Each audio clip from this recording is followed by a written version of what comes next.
د الله رسول فرمایي که چیرې یو سړی پر خپلو روپۍ مړ سو، پر خپل مال، پر خپل حق مړ سو، دا شهید دی.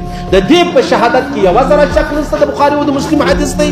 اوس یو سړی رالی ویل یا رسول الله که چیرې یو سړی رالی زما چې زما مال اخیستی په زور نه حقه مې ورکوه، یا رسول الله جنگ را سره کوي، جنگ ورسره وکړه، یا رسول الله کې زه مړ کړم ته شهید یې، یا رسول الله که په دا جنگ کې دی راسه مړ سو دی جهنم.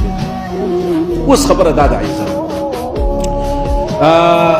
په دنیا کې موږ هره ورځ وینو کله د چا څه موټرسایکل اخیستی وژلی دی، کله موټر اخیستی وژلی دی، کله خپله مځکه ځینې اخیستله وژلی دی، کله په زوره راوستلی دی وروره هغه د مځکې انتقال و ګوتې ورباندې لګوي پر دې وژلی دی، دا شهید دی.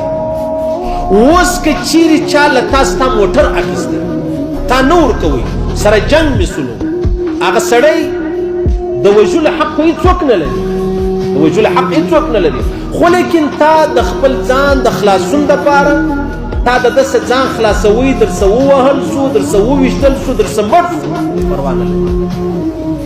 ځکه د انسان عزت تر ګر جهان و انسان ته محترم دی او محبوب.